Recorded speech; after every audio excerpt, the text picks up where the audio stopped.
Токтогул району дегеле Кетментеб өрөөнү жөнүндө айтсак, бул өрөөндүн өзгөчө жаратылыш байлыгы менен айырмаланганын айтып кетишибиз керек.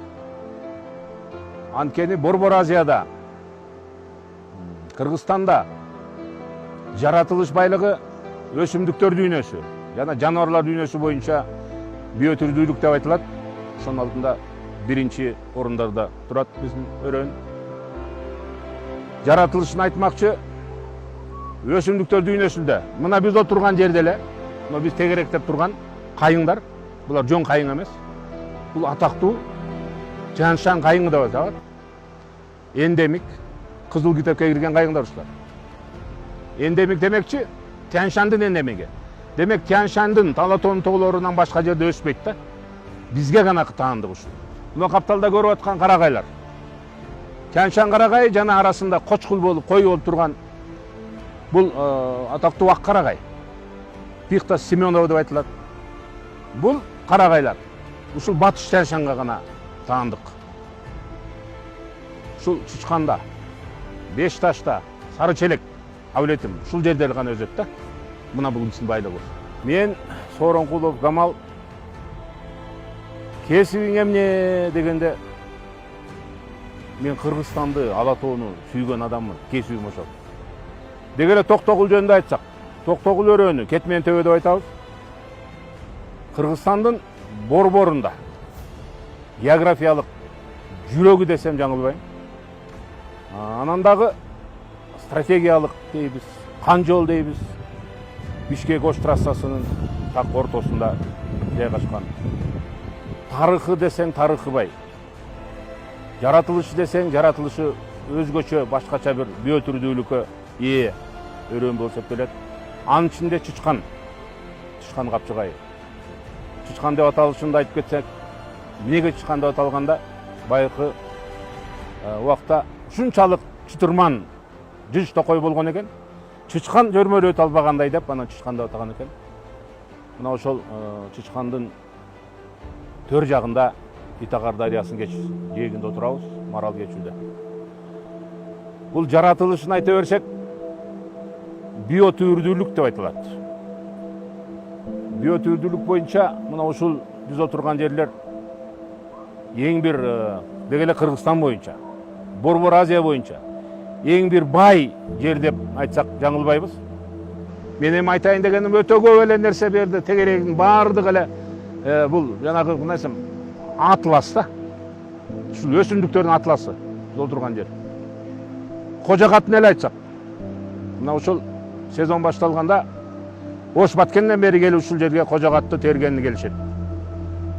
Эми айта турган өкүнүчтүү нерсе бар.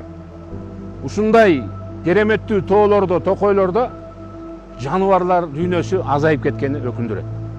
Болбосо мына ушулардын бардыгында эликтер, мына марал кечүү деп жөн айтылган эмес да. Маралдар байырлаган убагында. Мына кийиктекелер жер болуш керек эле жерде азайып калган. Бул эми баардыгы биздин антропогендик басым дейбиз, адамдардын ошол биздин мыкачылыгыбыз, убагында көп кылып атканыбыз, азырда токтобой браконьерлик бар дегендейчи. Бирок эми бул бара-бара баягы калыбына келет деп ишенем. Анткени мына мамлекеттик органдардагы, ана жергиликтүү калктын активдүүлүгү, балдар өздөрү чыгып ушуларды коруп атат. Ушул жергиликтүү балдар. Эми Токтогулдун жаратылышын айта берсек, бул өтө өзүнчө бир көп сериялы фильм болуп кетет. Мен ушул экология тармагында алектенген менен Кыргызстандын көп булуң бурчун кыдырып жүрөм. Өзүм болсо туулган жер мына ушул бияқта ашуу деп коет. Бешташ ашууларынан Таластан болом. Бирок дагы мына ушундай Чычкан капчыгайына окшогон капчыгай жок эсе деп айтсам болот да. Стратегиялык мааниси ал бир жөн.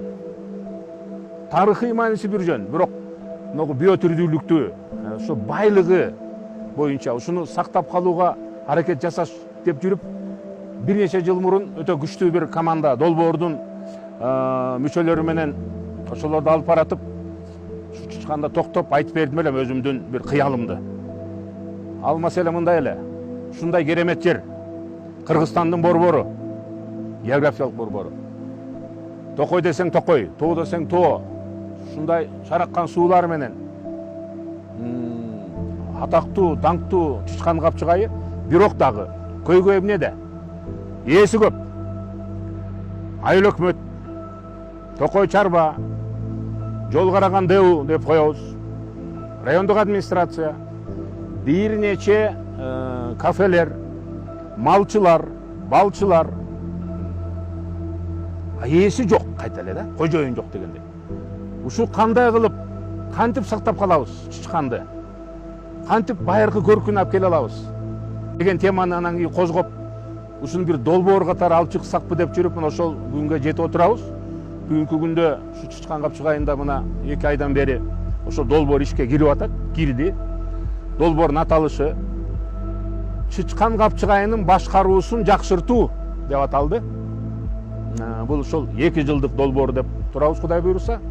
Негизги максатыбыз, жана мен айтып кеткен, ушул жерде алектенген, ошол малчылар, балчылар, деги эле бүт ошол кафе кармагандар баардыгын башын кошуп, көйгөйлөрдү аныктап, изилдеп, ошо көйгөйлөрдү кантип чечебиз деп ортого салып туруп, бир чечимге келишибиз керек. Анткени тилекке каршы, мына ушу сайларда, ушу дарыяларда атактуу форель балыгы канча эле. Ушул тегеректе эликтер, кийиктер канча көп эле. Ошолор бүгүн аз калды. Ушул моногу кафелерден агып аткан саркындуу суулар, чыгып аткан таштандылар, булар каяка кетип атат? Булар чыгарылып атабы же сууга агып кетип атабы? Бул да маселе. Ушуларды изилдөө. Мына балчылар айтып жүрөт, мурункудай бал азайды, сапаты өзгөрүлдү. Анын көйгөйү эмнеде? Эмне үчүн моногу тегеретти көрүп атабыз да, эрозия, деградация болуп аткан жайыттарыбыз. Себеби малдын көптүгүндө. Ушул маселелерде дагы азыр баардыгын изилдеп, баарлашып, мүмкүн ушу Кыргызстанда бир чоң жаңылуу бир бурулуш болуп кетер. Малдын санын азайтып, ошонун сапатына өтчөкпү. Ошондой бир Кыргызстанга керектүү пилоттук долбоор бүгүнкү күндө Чычканда ишке ашырылып атат десем жаңылбайм. Ошого аракеттерди жумшайбыз, Кудай кааласа. Мына ушул жайлоолордо дары чөптөр, Токтогулдун жайлоолорунда, мына Чычкан Капчыгай жайлоолорунда дары чөптөрдүн түрү дагы, саны да көп да. Бул эми биз сыймыктана турган, будан пайда, мамлекет пайда көрө турган нерсе, бирок дагы бүгүнкү күндө көйгөй коммерциялык чогултуу. Ушул чөптөрдү коммерциялык жол менен келип терип алып кетүүдө болуп атат. Бир нече жылдан бери ушул көйгөй Токтогулдан башталып атат. Бул деген анзур деп коюшат. Жана кадимки Афлатун пиязы деп аталат да. Ушул анзур, сасык матал деп айтат жергиликтүүлөр. Бул деген жанагы шакылдак чөп деп айтылат, ясенец деген. Бул деген эндик деген, бул деген алтын тамыр деген. Өтө дүйнө жүзүндө ошол керектүү, баалуу нерселер, чөптөр чогултуп атат. Болуптур, мен болуптур дейин, чогултканда чогултайлы. Жанагы ошол табыптар, элдик дарыгерлер, ошолор чогултуп элди дарыласын, өзүбүз чай кылып ичейли. Болбосо өзүбүз ушу иштетейли. Ушул Токтогулда завод ачайлы, цехтерди ачайлы. Ошо чөптөрдү иштеткенге, ошо чөптөрдү өзүбүз өстүрөйлү, андай жолдор бар. Азыркы болуп аткан бул бир надандык да, жырткычтык менен. Команда болуп барып туруп балдар казып, каскан өзүндө технологиясы бар. Биринчиден бар уруксат алып, Илимдер академиясына. Кайсы жерден казасың, кандай чөптү казасың, канча көлөмдө казасың. Ошонун баарын аныктап алып келип туруп, касканда дагы мисалы 1 квадрат метр жерден ошонун 30% калтырып, тамырына тийбей, ошонун гүлдөрүн сактап, келечекте баягы урука калсын деп. Ошентип териш керек эле. Андай болбой атат да. Жалпы келип эле ошондо жырткычтык казуулар болуп кетип атат. Биз талкалап атабыз жайлоолорду, чөптөрдү. Ошондо мен айткан жана жол бар. Ошондо ушу долбоордун алкагында окуу сабактарды өткөрөбүз. Кантип өстүрүш керек? Кайсы чөптөрдүн түрүн өстүрүш керек? Аны келечекте Токтогулда ошондой бир кичи чакан бизнестерди уюштуруу керек деген ошого ушундай толук ишеним бар да. Ушул жаратылышка болгон биздин мамилебиз ушул ойдон сакталсачы, жана айтып аткан көйгөйлөр. Ушу болгон таштандыларга, малдын көптүгүнө, ушу жана чөптөрдү чогултуу практикаларын уланта берсек, биз өтө эле Кудай сактасын, бирок тез эле арада мына кереметтерден кутулуп калышыбыз мүмкүн. Экосистема деген түшүнүк бар. Экосистеманын өзүнүн мындай бир чектери бар да. Ошол чектен ары ашып кетсек, биз жоготуп алабыз. Мисалы бир жаныбарлардын түрлөрүн кескин түрдө азайтып атпайбызбы? Ошону азайтып алсак, ошол эле чөп өсүмдүктөрдүн баары экосистемада байланыштуу да. Бири жок болуп калса, башкасы да жок болуп калат. Айтып атпайбы жана балчылардын чоң көйгөйү, бал азайып атат, сапаты. Бул эми чоң көйгөй, бирок дагы арылар жок болуп кетсе, бал арылар жок болуп кетсе, чөптөр азайып, жайлоолор талкаланып. Бул деги эле дүйнө жүзүндө турмуштун, жашоонун чектелүүсүнө жакындап калабыз. Өтө чоң көйгөй, көңүл бурушубуз керек. Деги эле адамзаттын кийлик күчүүсү, антропогендик басымдуулук дейбиз. Биз өтө чоң көйгөйдү баштан өткөрдүк го. Мына биз улуу баягы муунду адамдар көрүп калдык. Чоң мисал Арал деңизинин тагдыры. Мына бүгүнкү күндө Арал деңизи жок эсе болуп калды. Чөл. Болбосо убагында ал деңиз аталып чоң деңиз эле да. Ага биздин ушу мына Сырдария, мына ушу суулар нарын суусуна кошулуп барып Арал деңизине барат Сырдария менен. Ары жактан Амудария болуп чоң Тажикстандан келген дарыялар. Убагында адамдын жанагыдай туура эмес иштерин кылып, Өзбекстанда, Тажикстанда пакта өстүрүүлөрүнө ошол жака сууларды бура берип, биз чоң баягы рекорд пактанын түшүмүн алабыз деп. Мына жыйынтыгында эмне болду? Жыйынтыгында Арал деңизи жок эсе болду. Аралдын тегерегинде мына жаныбарлар дүйнөсү, жаратылыш дүйнөсү ушу кыйроого учурады да. Бул дүйнөлүк масштабтагы трагедия. Кудай ошодон сактасын. Ошон үчүн бүгүн да кеч эмес. Мына ушул жерден баштайлы. Ушул аракетибизди жумшап, ушул сууларды, тоолорду, токойлорду сактаганга аракет кылайлы. Ушул мына кечүүнү сактайлы.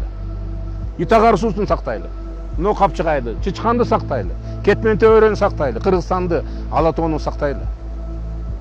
Ана мен да бир айта турган нерсем бар эле. Мен 1000 мертебе Кудайга шүгүр деп отурам, мына азыр ушул жерде. Ушул дарыянын жээгинде марал кечүүдө. Анткени жана айтып кеткен биринчиси. Көп жыл ниет кылып жүргөн долбоор ишке киришти. Чычкан Капчыгай боюнча. Анын экинчиси мына ошол көп жыл мен ниет кылып кыялданып жүргөн мына ушул керемет жерлер бир тасмага түшүп калса экен, ушуларды бир келип изилдесе экен, тартса экен деген ниетим ишке ашып атат. Анткени мына силерге окшогон команда, инилерим издеп жүрүп, мага учурашып, рахмат силерге. Байке ушул кандай кылып ушуну бир ушундай кереметти сактап калганга тасмалар тартайлы деп бир күчтүү топ болдуңар. Ошол мен билип турам канчалык кыйынчылык менен ишке ашып атат. Канча деген каражат топтолот, канча деген техника тартылып атат. Мына ушул токойдо түнөп жүрөсүңөр канча күндөн бери, алдыда да канча күндөр турат.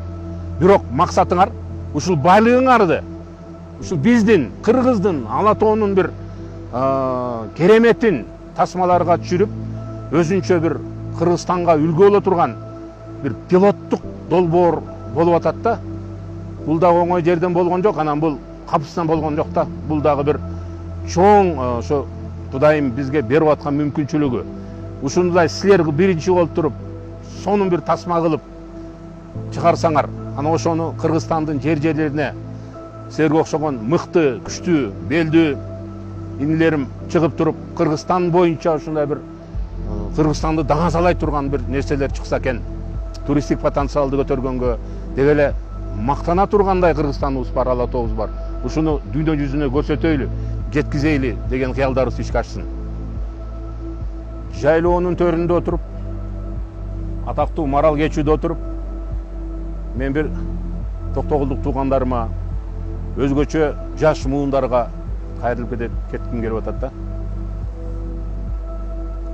Ушундай керемет дүйнө жүзүндө жок. Жок. Буну мен кандай жерден талашып дагы айта алам да. Ушундай байлык жок. Ушундай төпкөлүшкен жаратылыштын жана айтып аткан биотүрдүүлүктүн. Бул өсүмдүктөр дүйнөсү, хайванаттар дүйнөсү, мыногудай аба, мыногудай суулар, мыногудай мөңгүлөр, токойлор жок да. Ушуну сактап калганга аракет кылгыла. Ушуну көздүн карагындай сакташ керек. Өзүңөр сактап, мурас бул, мурас. Бизге ата-бабалардан калган мурас. Силер ошону сактап туруп, кийинки муундарга өткөрүп бергенге аракет кылгыла. Ошондо биз ала тообузду сактайбыз. Ошондо Кыргызстандын даңкы, Кыргызстандын